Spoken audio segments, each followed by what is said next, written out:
Merhaba arkadaşlar, örgü kanalıma hoş geldiniz. Kız bebeklerimiz için örgüsü kolay tığ işi bebek ayakkabısı yaptım. Bugün bunun anlatımını sizlerle paylaşmak istiyorum. Bakın arkadaşlar, çok güzel bir ayakkabı oldu.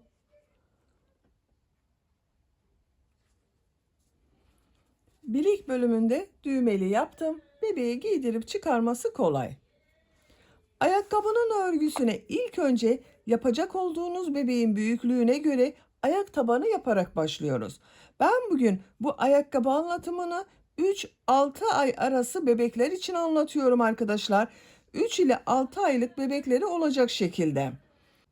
Ama siz daha küçük veya daha büyük yapmak istiyorsanız bu taban örgüsünü yapacak olduğunuz bebeğin büyüklüğüne göre istediğiniz kadar küçük veya büyük yapabilirsiniz. Başlama zincir sayısını az yaparsanız ayakkabının taban örgüsü küçük olacaktır arkadaşlar.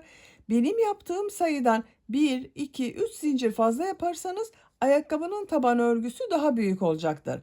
Ben bugün 18 zincir ile başladım. 3 ile 6 aylık arası bebekler için oldu. Bakın, kalıba giydirdiğim zaman görüntüsü bu şekilde. Fiyonk ile de süsledim bakın arkadaşlar. Bu şekilde fiyonk ile de süsledim. Ben bugün beyaz ve pembe renk iplik kullanarak bu ayakkabıyı ördüm. Beyaz renk iplik olarak bebek takımı için yaptım ben bu ayakkabıyı arkadaşlar. Bu ipliği kullandım. Alize Soft Happy Baby markalı bir iplik bak arkadaşlar. Kullandığım iplik üzerinde 100 gram iplikte 330 metre var. Çok az bir iplik gitti arkadaşlar. Yarım iplikten daha az kullandım. Tığ olarak da elimin sıklığına, ipliğin kalınlığına uygun olarak bak 0 numara 2,10 milimetre tığ kullandım. Bu tığı kullandım. Bu iplik ile ördüm. Bu büyüklükte bir ayakkabı yaptım arkadaşlar. Siz benim kullandığım bu tığdan bir numara büyük numara tığ kullanırsanız yaptığınız ayakkabı daha büyük olacaktır.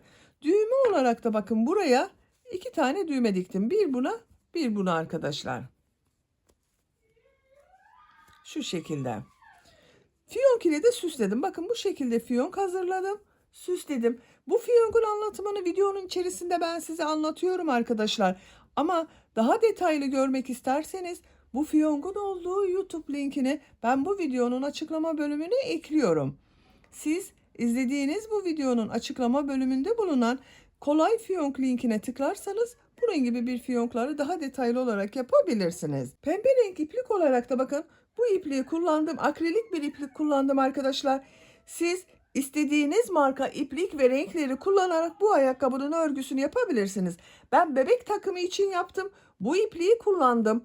Ama siz patik iplikleri kullanabilirsiniz. Merserize iplikler kullanabilirsiniz. Koton iplikler kullanabilirsiniz. İstediğiniz iplikler ile bu ayakkabının örgüsünü yapabilirsiniz. Bakın buna takım olarak bir de çok güzel saç bandı yaptım arkadaşlar. Bak bu şekilde.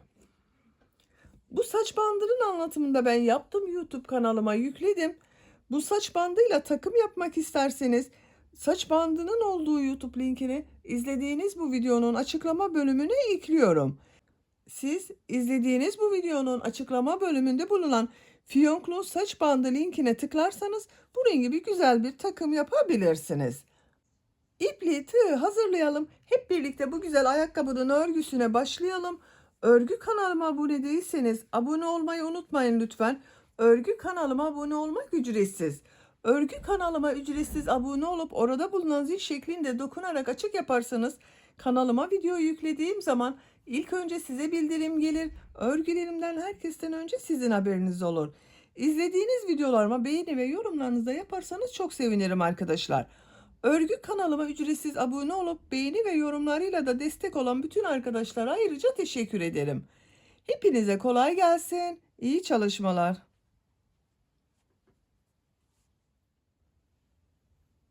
Ayakkabının örgüsüne taban örgüsünü yaparak başlıyoruz. Taban örgüsüne başlamak için zincir yapıyorum. Ben ilk ilmeği bak bu şekilde yapıyorum. Size nasıl kolay geliyorsa ilk ilmeği öyle yapabilirsiniz.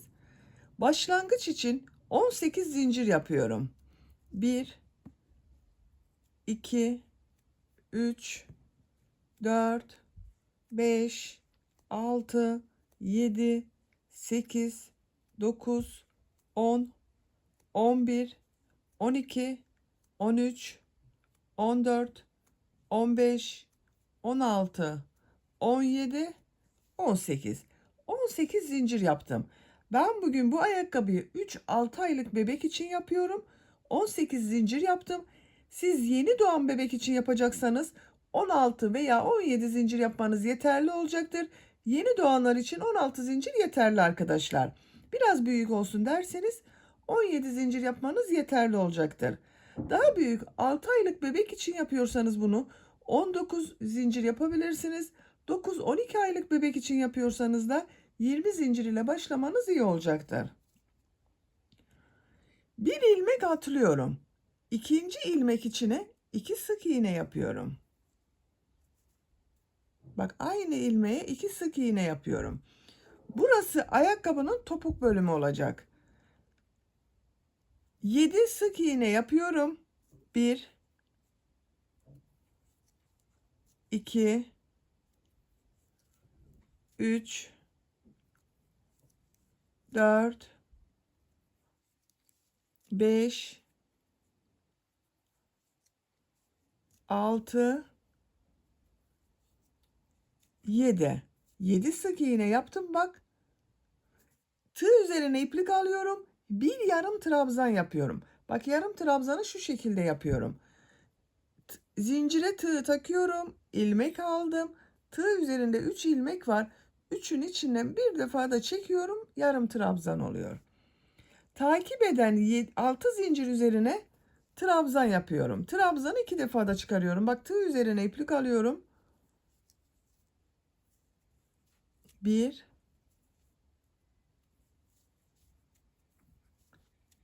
2 3 4 5 6. 6 trabzanı yaptım. Bak burada bir zincir kaldı. Bu bir zincir üzerine 6 trabzan yapıyorum. Bak aynı ilmeğe 6 trabzan yapıyorum. 1 2 3 4 5 6. 6 trabzanı yaptım. Buradan geriye dönüş yapıyoruz. Bu bak bir ilmeğe 6 trabzan yaptığım yere kadar ne yaptıysam karşısına aynısını yapıyorum. Bu 6 zincire 6 trabzan yaptım. 6 trabzan yapıyorum bak bu tarafta da tam karşısına gelen ilmeğe. 1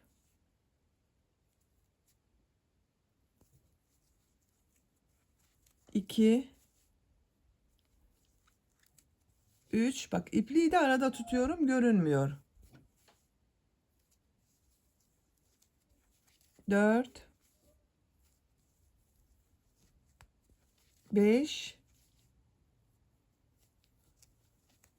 6. 6 trabzanın karşısına 6 trabzan yaptım. Burada bir yarım trabzan yaptım. Tam karşısına yarım trabzan yapıyorum. Bak tığ üzerine iplik alıyorum. Yarım trabzan yapıyorum. Şu ipliğin ucunu kesebilirim.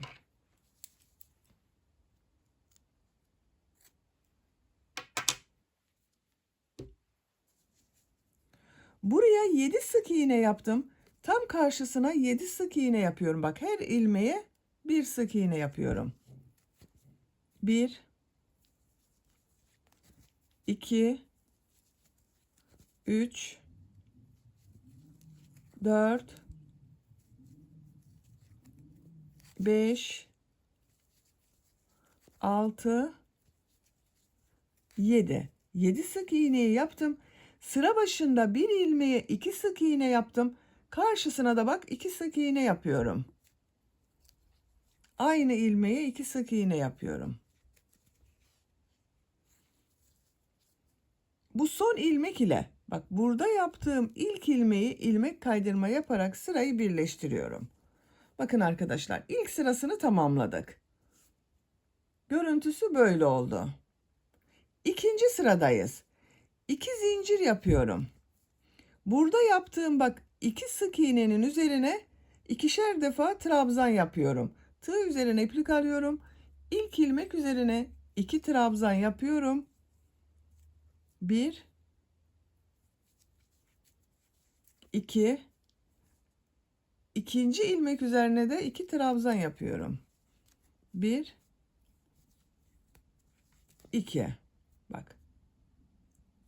2 ilmek üzerine 2 trabzan yaptım. Takip eden ilmekler üzerine trabzan yaparak devam ediyorum. Burada bir ilmeği 6 trabzan yaptım. Buraya kadar trabzan yapıyorum. 1 2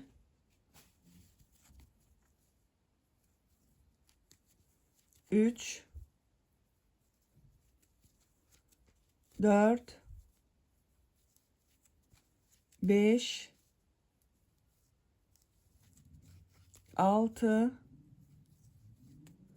7 8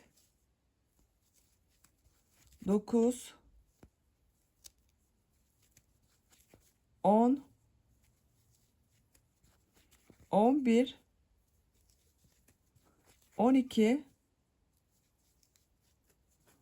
13 14. Bak bu bir ilmeği 6 trabzan yaptığım yere geldim. 14 trabzan yaptım buraya. Bu 6 trabzan yaptım. Hepsinin üzerine ikişer defa trabzan yapıyorum bak. Bu ilk ilmek üzerine 2 trabzan yapıyorum. 1 2 diğer ilmeklere de ikişer defa trabzan yapıyorum.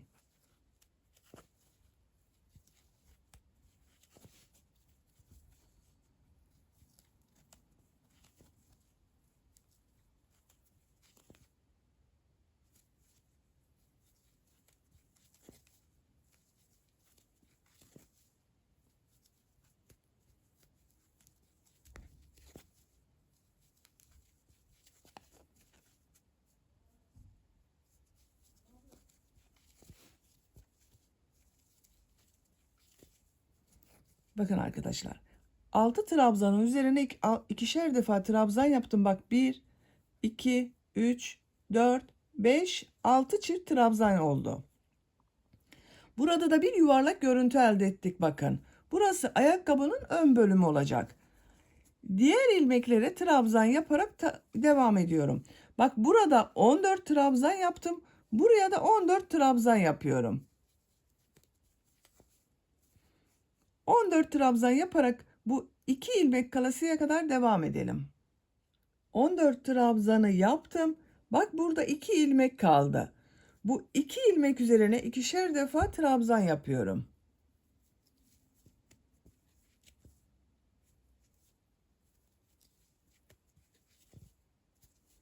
Son ilmeğe de 2 trabzan yapıyorum.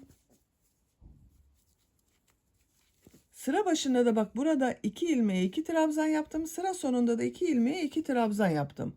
Son ilmek ile bu ilk yaptığım ilmeği ilmek kaydırma yaparak sırayı birleştiriyorum. Bakın ikinci sırayı tamamladık. Üçüncü sıradayız. 2 zincir yapıyorum.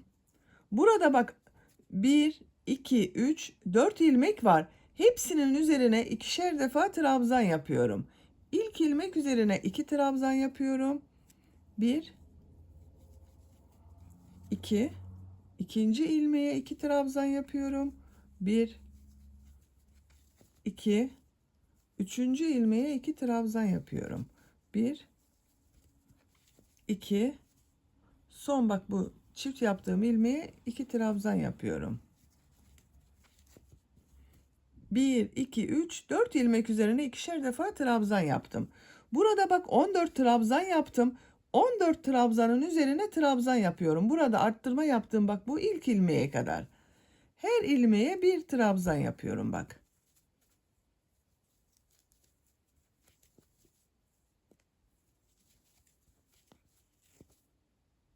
14 trabzanı yapalım. 14 trabzanı yaptım. Bak burada arttırma yaptığım trabzanlara geldim arkadaşlar. Burada 12 trabzan vardı. Bu İlk bak ilmek üzerine 2 trabzan yapıyorum. 1 2 bak aynı ilmeğe 2 trabzan yaptım. Bu ilmeğe 1 trabzan yapıyorum. Takip eden 8 ilmek üzerine ikişer defa trabzan yapıyorum.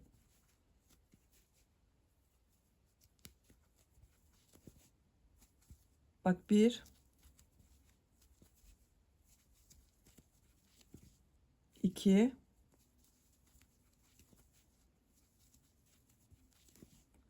3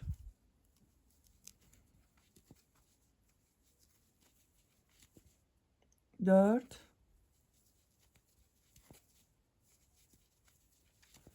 5 6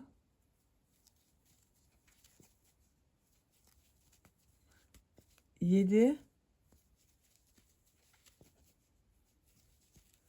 8. Bak 8 çift trabzan yaptık arkadaşlar. İlk başta bir ilmeğe 2 trabzan yaptım. İkinci ilmeğe 1 trabzan yaptım. 1 2 3 4 5 6 7 8 ilmeğe de çift trabzan yaptım. Bak ikişer trabzan yaptım. Bu ilk bak bu ilmek üzerine bir trabzan yapıyorum. Bak bu son arttırma trabzanın üzerine 2 trabzan yapıyorum. 1 2 bak yuvarlak bölüm devam ediyor.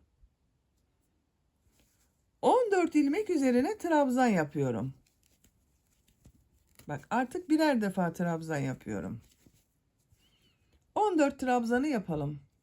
14 trabzanı yaptım. Bak bu topuk bölümünde arttırma yaptığım ilmeklere geldim.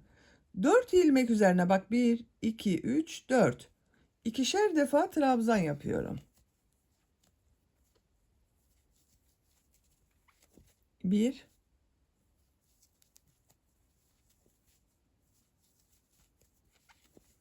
2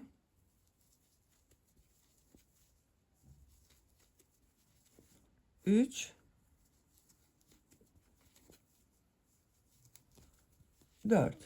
4 ilmek üzerine ikişer trabzan yaptım.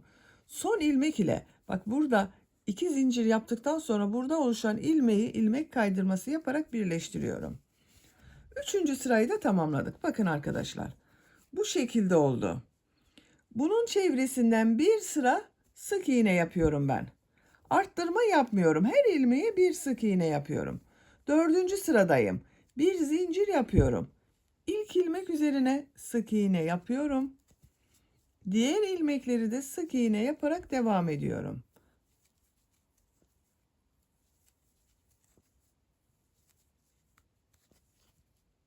Sıra sonuna kadar devam edelim. Sık iğne yaparak sıra sonuna kadar tamamladım. Son ilmek ile bu ilk ilmeği ilmek kaydırma yaparak sırayı birleştiriyorum. Bakın bu şekilde bir sıra sık iğne yaptım. Bir sıra üzerinde 66 sık iğne var. Bir sonraki sıraya geçeceğiz. Bu sıradan itibaren artık ayakkabının bu yan bölümlerini yapacağız arkadaşlar ve örgü yukarıya doğru bakacak. Bir zincir yapıyorum. Bak bu sık iğne yapıyorum yine bir sıra ama şu şekilde yapmıyorum bakın sık iğneyi. Üst tarafta bulunan şu ilmekten alıyorum. Bak böyle alıyorum. Sık iğne yapıyorum. Bak şu şekilde yapmıyorum. Şu ilmeği üst taraftan alıyorum. Sık iğne yapıyorum. Bu şekilde alıyorum. Sık iğne yapıyorum. Her ilmekten yapıyoruz bakın arkadaşlar sık iğneyi. Atlama yapmayalım.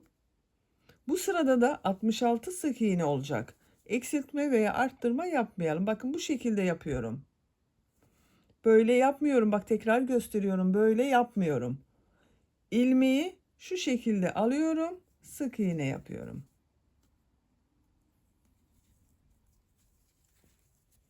Bak örgü yukarıya doğru bakıyor artık.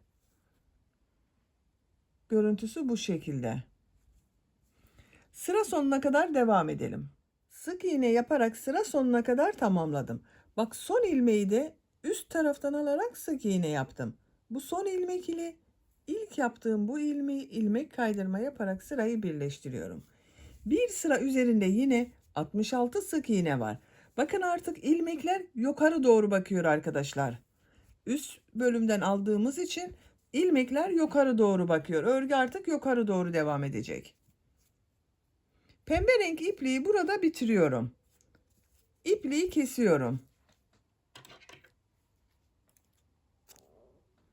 Beyaz renk iplik ile ayakkabının örgüsüne devam ediyorum. Pembe renk ipliği burada bitirdim. Ben beyaz renk iplik ile ayakkabı örgüsüne devam ediyorum. Siz aynı renk ile de devam edebilirsiniz. Bakın bu şekilde bir beyaz iplik kullanıyorum. Bu son ilmekten bak. İpliği şu şekilde bir beyaz ile ilmek yapıyorum. Bak çıkardım. Bir zincir yapıyorum, sağlamlaştırdım. Aynı ilmeğe sık iğne yapıyorum. Sık iğne sırası yapıyoruz yine. Her ilmeğe bir sık iğne yapıyorum. Bak bu ipliklerin ucunda içeride tutuyorum. Bu şekilde her ilmeğe bir sık iğne yapıyoruz. Sık iğne yaparak sıra sonuna kadar devam edelim. Sıra sonuna kadar tamamladım. Son ilmek ile ilk ilmeği ilmek kaydırma yaparak birleştiriyorum. Beyaz renk iplik ile de bir sıra sık iğne yaptım. Bu bir sıra üzerinde 66 sık iğne var. Üçüncü sıradayız. Bir zincir yapıyorum. Yine sık iğne sırası yapıyorum. Bak ilk ilmeğe sık iğne yapıyorum. Diğer ilmeklere de sık iğne yaparak devam ediyorum.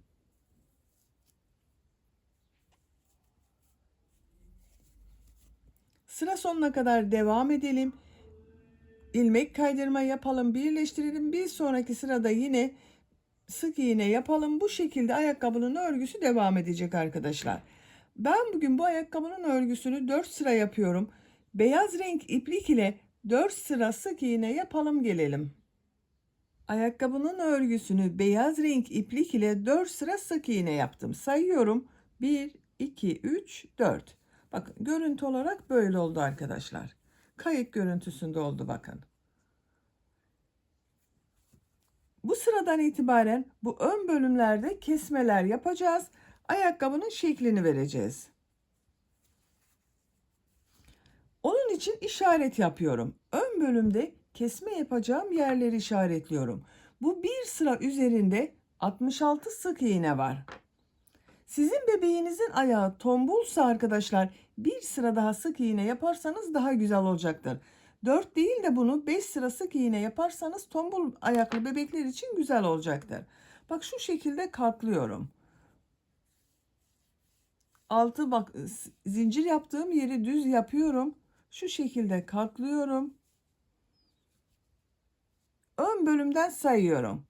2, 4, 6, 8, 10, 12, 14.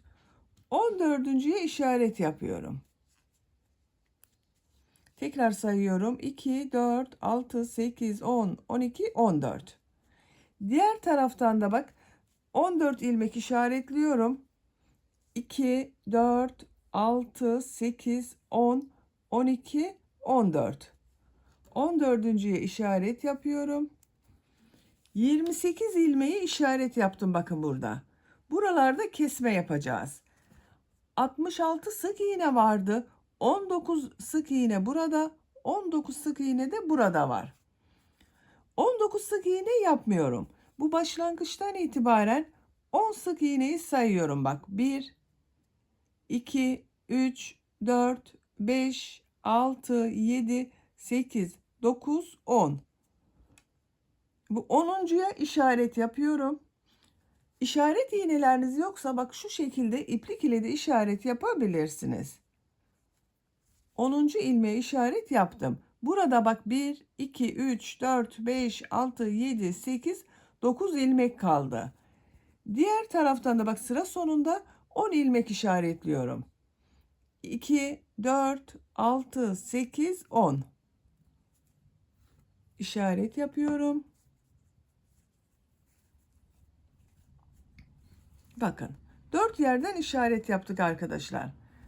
Bu işaret iğnesiyle yaptığım yerlerde kesme yapacağız. Buraları yarım trabzan yapacağız. Buraları da sık iğne yapacağız. Bir zincir yapıyorum. Bu işaret yaptığım yere kadar 10 yarım trabzan yapıyorum. Tığ üzerine iplik alıyorum. İlk ilmek üzerine bak yarım trabzan yapıyorum. 1 2 3 4 5 6 7 8 9 işareti çıkarıyorum. Bakın 10'uncuyu işaretli olan ilmeğe yapıyorum. 10 yarım trabzanı yaptım. Burada bulunan 9 ilmek üzerine de sık iğne yapıyorum. Bu işaret yaptığım yere kadar sık iğne yapıyorum. Tığın üzerine iplik almıyorum. Bakın sık iğne yapıyorum. 1 2 3 4 5 6 7 8 9 işaret yaptığım ilmeğe geldim. İşareti çıkarıyorum. Burada sık iğne kesmesi yapacağız arkadaşlar. Bakın tığ üzerine iplik almadan ilmeğe tığ takıyorum. İplik aldım, çıkardım. Çekmiyorum, bekletiyorum. İkinci ilmeğe tığ takıyorum. İlmek aldım, çıkardım. Tığ üzerinde 3 ilmek var. Üçün içinden bir defa da çekiyorum. Bak kesme yaptım. 2 ilmeği tek ilmek yaptık. Tekrar gösteriyorum. Bakın ilmeğe tığ takıyorum. İplik aldım. Çektim. Bekletiyorum. Çıkarmıyorum. İkinci ilmeğe tığ taktım. İplik aldım. Bak tığ üzerinde 3 ilmek oldu. Üçün içinden bir defa da çekiyorum. Kesme yaptım. 2 ilmeği tek ilmek yaptım. Bu şekilde 14 kesme yapıyoruz. 2 oldu bak. 3 4 5 6 7 8 9 10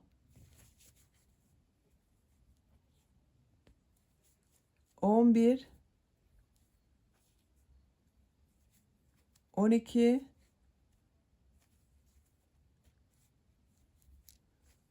13 bak 14.'yü burada bir ilmek kaldı, işaret yaptığım ilmekle birlikte yapıyorum. İşareti çıkarıyorum. 14. kesmeyi de yaptım. Bak burada 14 kesme yaptık. Burası topladı bakın arkadaşlar. 9 ilmeğe sık iğne yapıyorum. 1 2 3 4 5 6 7 8 9 işaret yaptığım ilmeğe geldim. Çıkarıyorum. 10 ilmek üzerine yarım trabzan yapıyorum. 1 2 3 4 5 6 7 8 9 10 10 yarım trabzanı yaptım. Son ilmek ile ilk ilmeği ilmek kaydırma yaparak sırayı birleştiriyorum. Bakın. Burada bu sırada bakın arkadaşlar 10 yarım trabzan yaptım. 9 sık iğne yaptım. 14 kesme yaptım. 9 sık iğne yaptım. 10 yarım trabzan yaptım. Görüntüsü böyle oldu. Şimdiki sırada sık iğne yapacağız bu ön bölümlerde. Burada da bak sıra başında ve sıra sonunda 8 ilmek işaretliyorum. 1, 2, 3, 4, 5, 6, 7, 8. Bak buna işaret yapıyorum.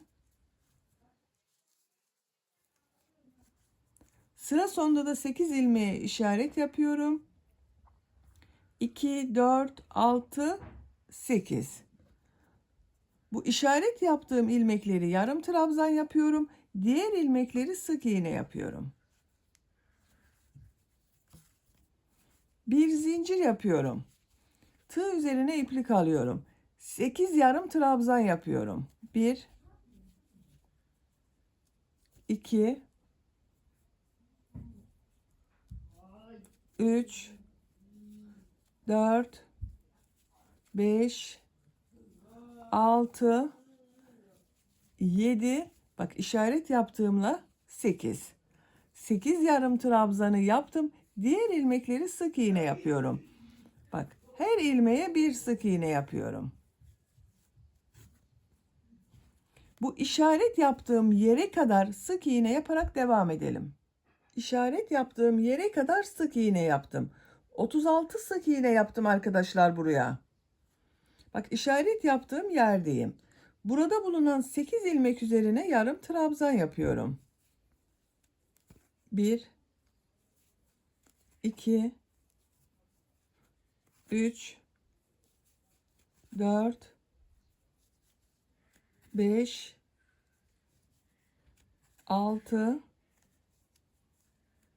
7, 8.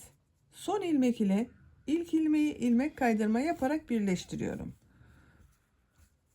Bakın. Bu şekilde oldu ayakkabının görüntüsü arkadaşlar. Bu bir sıra üzerinde 52 ilmek var arkadaşlar. Yarım trabzanlar ve sık iğnelerin toplamı 52. 8. sıradayız. 8. sırada ilk 6 ilmeği yarım trabzan yapacağız. 11 ilmeğe sık iğne yapacağız. Bu ön bölümde de 7 kesme yapacağız arkadaşlar. Tekrar işaret yapıyorum. Bak 1, 2, 3, 4, 5, 6. 6 ilmek işaret yapıyorum.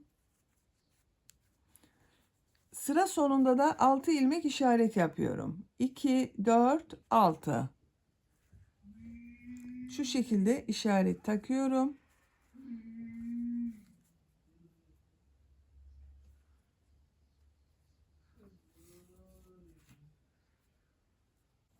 Bir zincir yapıyorum. Tığ üzerine iplik alıyorum. 6 yarım trabzan yapıyorum. 1, 2, 3, 4,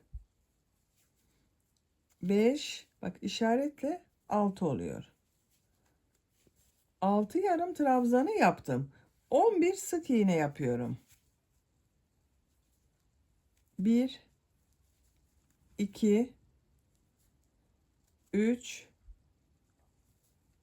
4, 5,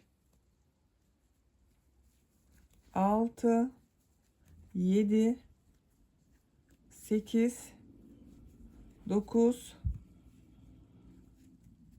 10, 11. Bu ön bölümde trabzan kesmesi yapacağız arkadaşlar. Trabzan kesmesine denk gelmesi için bak bu sık iğne kısa, trabzanlar uzun olacağından buraya bir yarım trabzan yapıyorum. Bir trabzan yapıyorum. Arada dengeyi sağlıyoruz. Bak köprü görevi yaptık bunu. Buraya 7 trabzan kesmesi yapacağız. Bak trabzan kesmesini şu şekilde yapıyorum. Tığ üzerine iplik alıyorum. İlmeğe tığ taktım. İlmek aldım. İplik alıyorum. 2 ilmekten çıkardım. Tığ üzerinde 2 ilmek var. Tekrar tığ üzerine iplik alıyorum.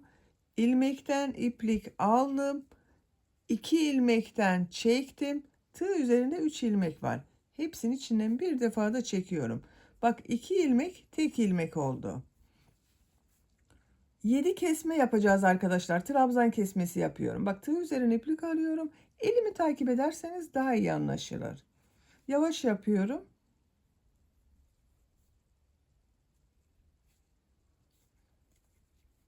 2,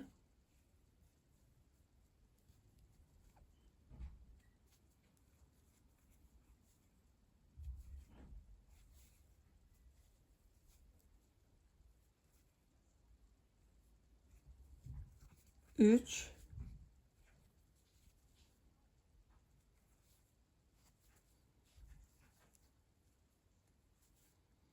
4,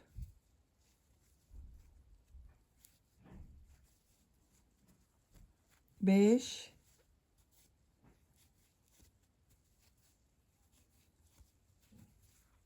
6,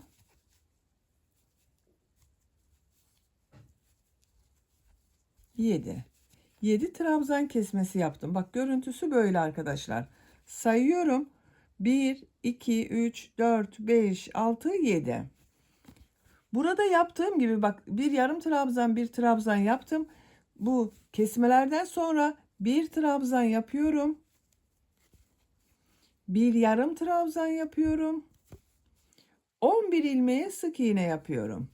1, 2, 3, 4, 5, 6, 7,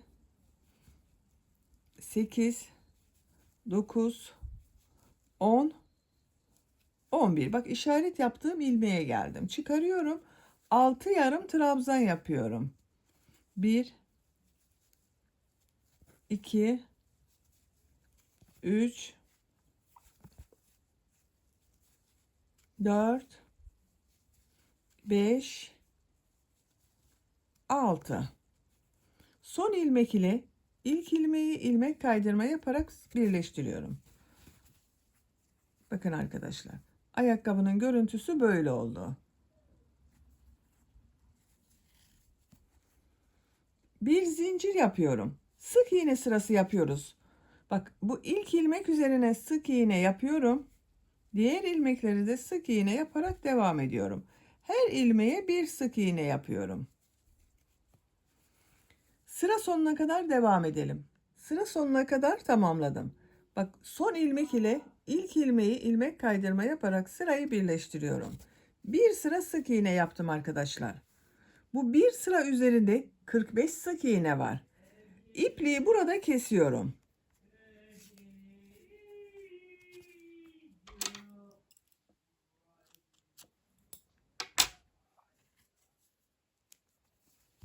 Bakın bu şekilde oldu.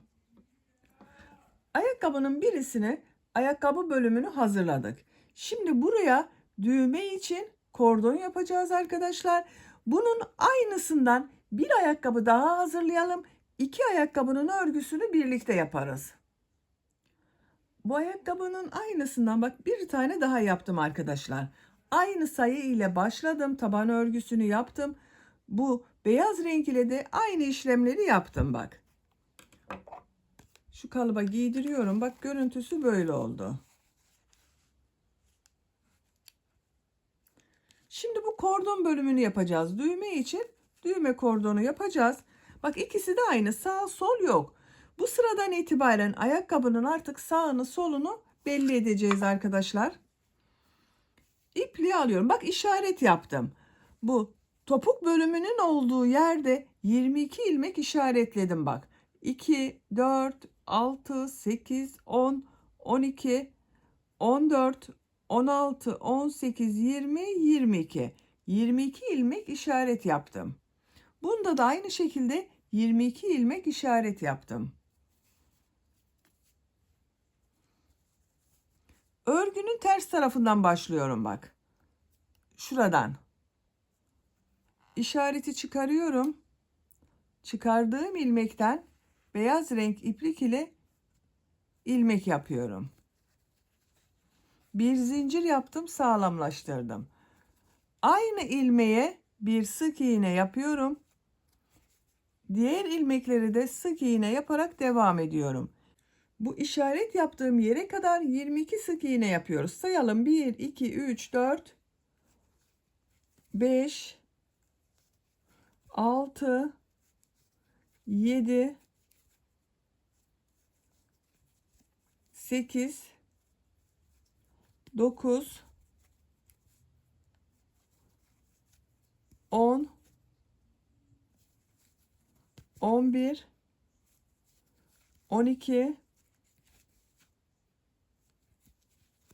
13, 14, 15, 16, 17, 18, 19, 20, 21, bak işaretle 22 oluyor. 22. 22 sık iğne yaptım buraya.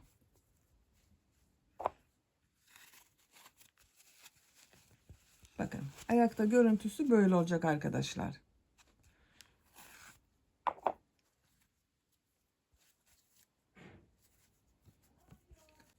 Kordon için 28 zincir yapıyorum.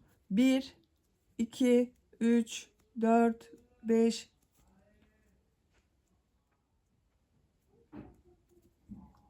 28 zinciri yaptım.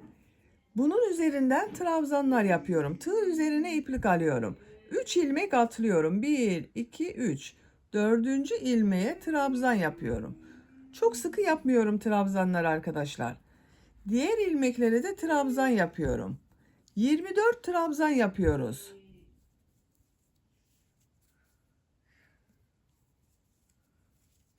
Bak bu şekilde trabzan yapıyorum.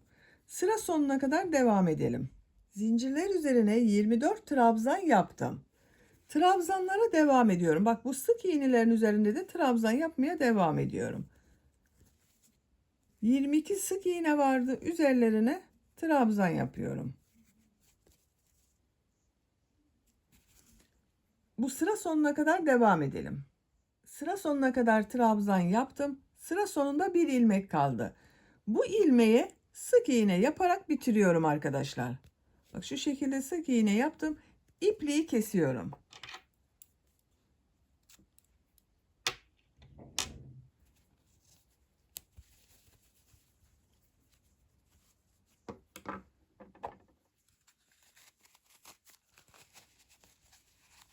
Bak buraya düğme dikeceğiz.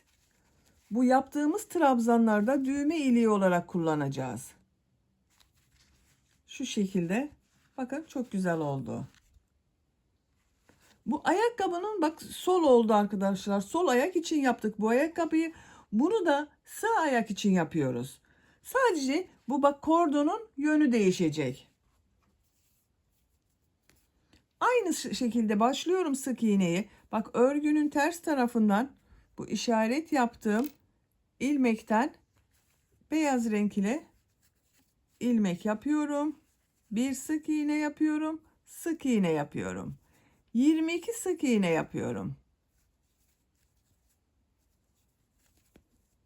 İşaret yaptığım yere kadar 22 sık iğne yapalım. İşaret yaptığım yere kadar sık iğneyi yaptım. Bu işaretli yere de sık iğne yapıyorum. 22 sık iğne yaptım arkadaşlar, bakın buraya. Bunda da 22 sık iğne yaptık. Daha sonra bak bu kordon bölümünü yaptık. Buradan zincir yapmıştık bunda. Bu sağ ayak olduğu için bunu kordonunu bak buraya yapacağız. Bir zincir yapıyorum. Örgüyü çeviriyorum. Tığ üzerine iplik alıyorum. Bak bu ilmeğe değil, yanında bulunan ilmeğe trabzan yapıyorum. Diğer ilmeklere de trabzan yaparak devam ediyorum.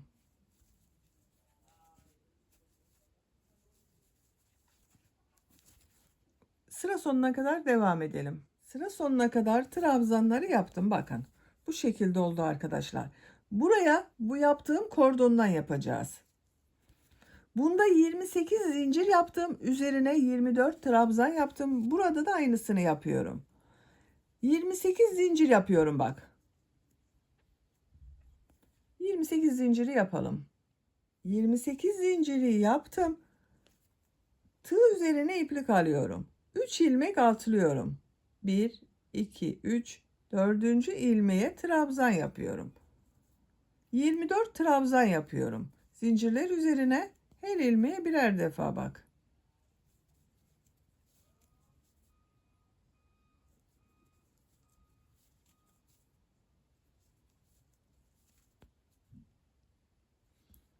Sıra sonuna kadar devam edelim. Zincirler üzerine trabzan yaparak bak sıra sonuna kadar tamamladım. 24 trabzan yaptım. Bak son zincirin üzerine de trabzan yaptım. Bu son ilmek ile burada bulunan bak bu ilmeği kaydırıyoruz. Trabzan sırasını şu şekilde birleştiriyoruz.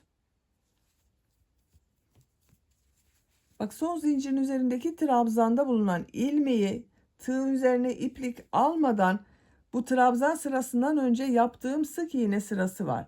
Bu sık iğne bulunan ilmeğe tığ takıyorum. İplik aldım, çektim. Tığ üzerinde bulunan ilmekten de çektim. Bakın burayı birleştirdim. Bak ilmek alıyorum, ipliği kesiyorum. İçinden çekiyorum. Bakın arkadaşlar, birleştirme yaptığımız yerin görüntüsü böyle. Trabzan sırası devam ediyor gibi oldu. Sağ ayak için olan ayakkabıyı da yaptık.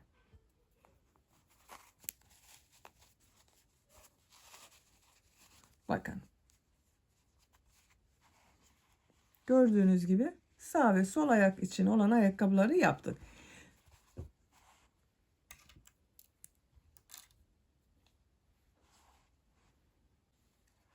Şimdi bu yaptığımız ayakkabının bak buradan pembe renk iplik ile ilmek kaydırma şeklinde çevirmek istiyorum.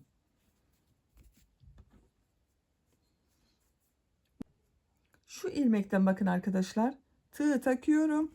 Buradan bir ilmek yapıyorum. Bir zincir yapıyorum, sağlamlaştırdım.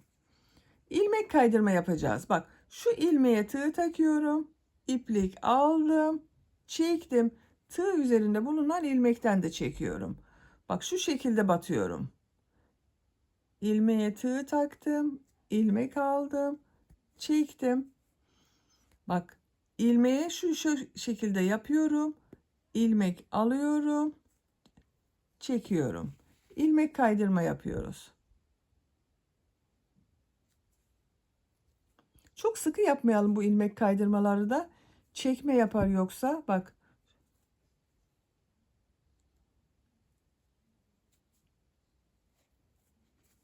Sık iğne yapmıyorum. İlmek kaydırma yapıyorum.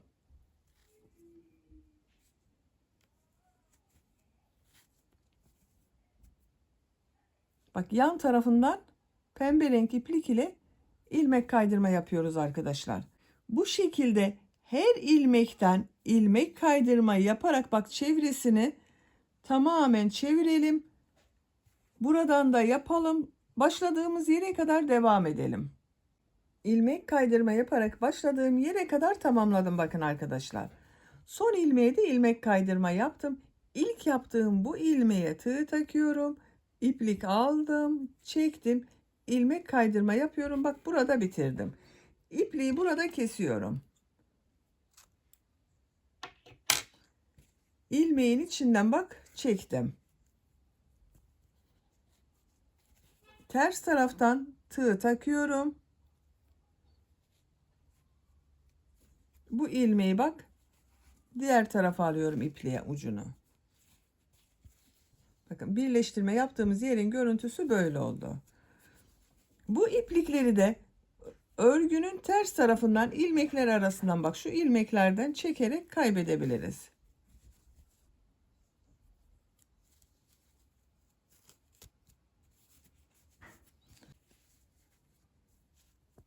Şimdi diğerini de aynı şekilde yapacağız.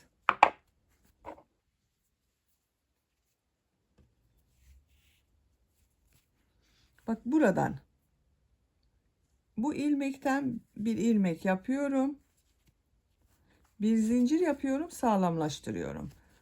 Bak bu sefer bu tarafa doğru gidiyoruz arkadaşlar.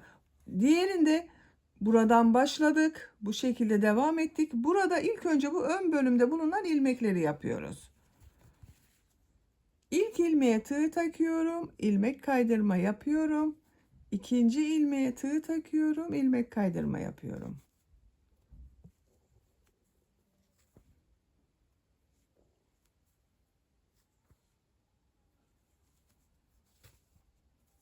Bu şekilde ilmek kaydırma yapıyoruz. Bunda yaptığımız gibi çevresinden ilmek kaydırma yaparak tamamlayalım. Çevresinden ilmek kaydırma yaparak sıra sonuna kadar tamamladım. Bakın son ilmekle de birleştirdim. İpliği kesiyorum.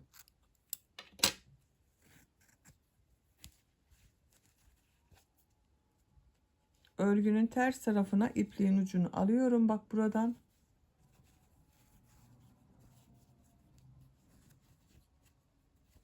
Bu şekilde oldu arkadaşlar.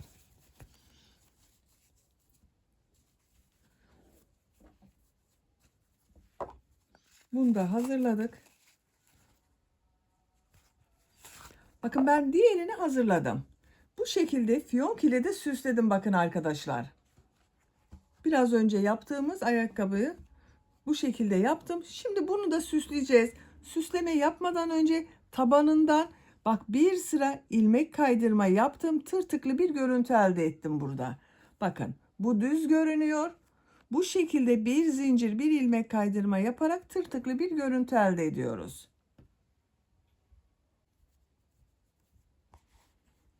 Bak bu topuk bölümünde birleştirme yaptığımız yerden başlıyorum arkadaşlar. Bu ayak tabanının çevresinden ilmek kaydırma yapacağız.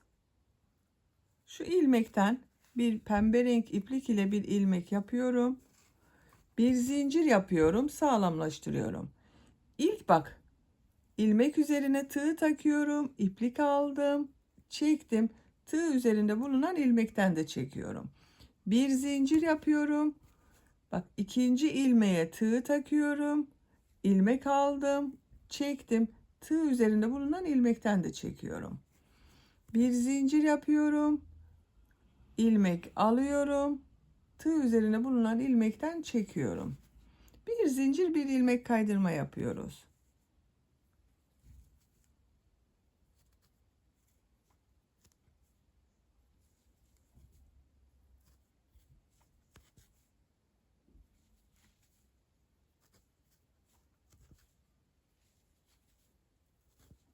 Bak tırtıklı bir görüntü elde ediyoruz burada. Sıra sonuna kadar devam edelim. Sıra sonuna kadar tamamladım. Son ilmek ile ilk yaptığım bu ilmeği bak ilmek kaydırma yaparak birleştiriyorum arkadaşlar. İpliği kesiyorum.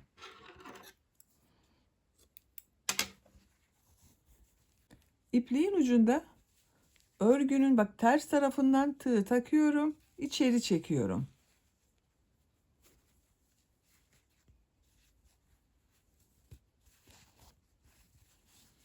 İlmekler arasından kaybediyorum.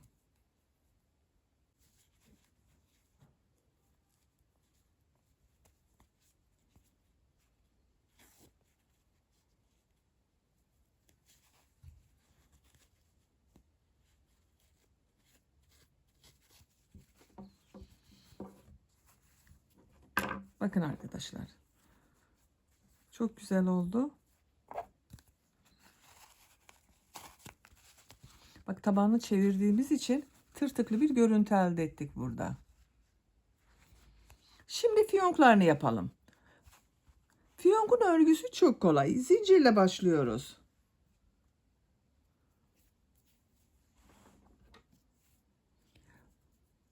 Zincir yapmak için ilk ilmeği ben bu şekilde yapıyorum. 18 zincir yapıyorum. 1, 2, 3, 4, 5, 6, 7, 8, 9, 10, 11, 12, 13, 14, 15, 16, 17, 18. 18 zinciri yaptım. İlk ilmeğe bak sık iğne yapıyorum. Bir sıra sık iğne yapıyorum. 1, 2, 3, 4, 5, 6, 7, 8, 9, 10, 11, 12, 13, 14, 15, 16, 17. 17 sık iğne yaptım. İkinci sıradayım. Bir zincir yapıyorum, örgüyü çeviriyorum. Yine sık iğne yapıyorum ama bak ilmekleri bu şekilde yapmıyorum. Burada bak 2 ilmek görünüyor. 1 2. Bak 1 2 1 2. Dış tarafta bulunan ilmeği alıyorum. Sık iğne yapıyorum. Bak şu dış tarafta bulunan ilmekten sık iğne yapıyorum. 17 sık iğne yapıyoruz. 2 3 4 5 6 7 8 9 10 11 12 13 14 15 16. Bak son ilmeğe de sık iğne yapıyorum. 17. 17 sık iğne yaptım arkadaşlar. Bak görüntüsü böyle. Bir zincir yapıyorum, örgüyü çeviriyorum. İlk ilmeği yine bak tek ilmekten alarak yapıyorum.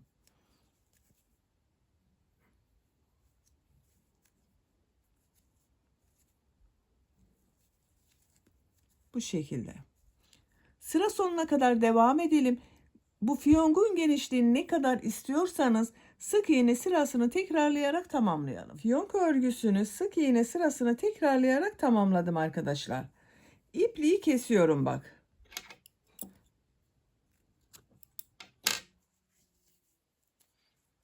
İplikleri de şu ilmeklerin arasından kaybedebiliriz.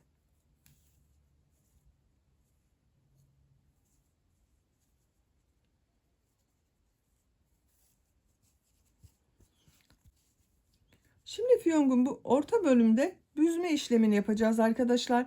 Bir sırada 17 sık iğne vardı. Sayıyorum.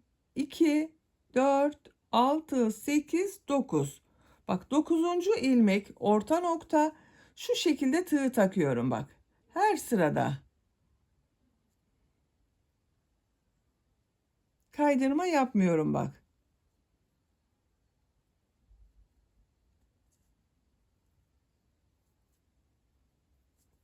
Diğer uç noktaya kadar taktım. İpliğin ucunu alıyorum. Şu şekilde içinden yavaşça çekiyorum bak tığ yardımıyla. Diğer taraftan çektim. Bak şu şekilde oldu arkadaşlar. Tam orta nokta olduğu için de düzgün denk gelecektir.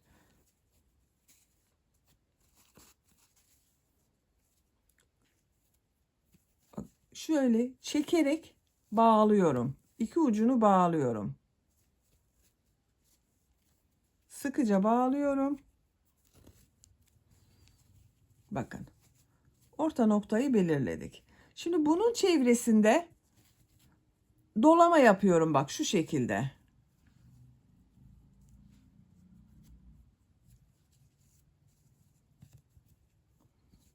Beyaz ile de yapabilirsiniz. Bak pembe yerine bu ipliği beyaz renk iplik ile de yapabilirsiniz arkadaşlar. Örgünün ters tarafından ilmek alıyorum. Sabitliyorum bak bunu. Dikecek kadar iplik bırakıyorum. Bak uzun bıraktım ipliğini.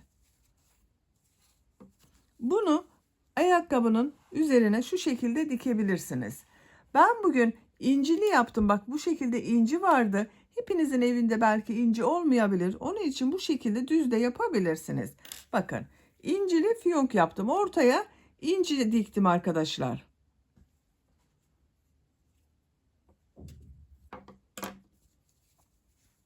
Yerleştiriyorum bakın ayakkabının üzerine. Nereden başlayacağıma bakıyorum.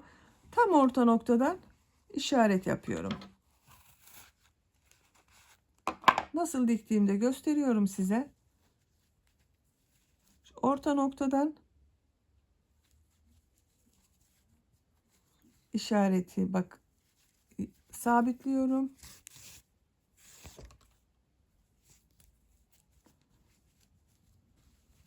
Bir kontrol etmek lazım. Kaydırma yapmayalım.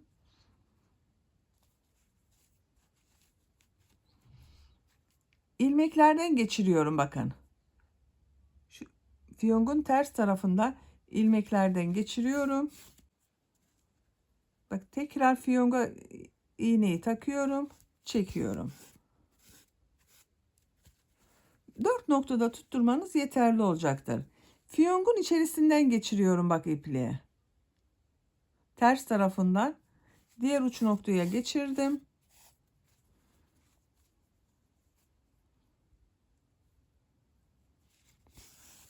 Dikiyorum. Bu şekilde fiyongun örgüsünü ayakkabıya dikelim arkadaşlar. Fiyongunu diktim arkadaşlar. Bakın bu şekilde her iki ayakkabı hazır.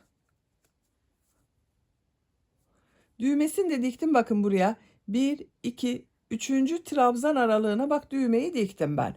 Siz bu düğmeyi bebeğinizin ayak bileğine göre ayarlama yapabilirsiniz. Bakın bu trabzanları istediğimiz aralığı kullanarak düğmeye takıyorum. Düğme iliği olarak kullanıyorum.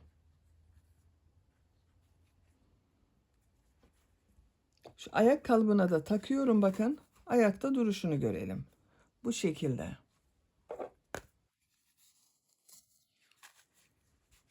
Çok şık ve çok güzel oldu gördüğünüz gibi. Bir örgü anlatımının daha sonuna gelmiş oldum arkadaşlar.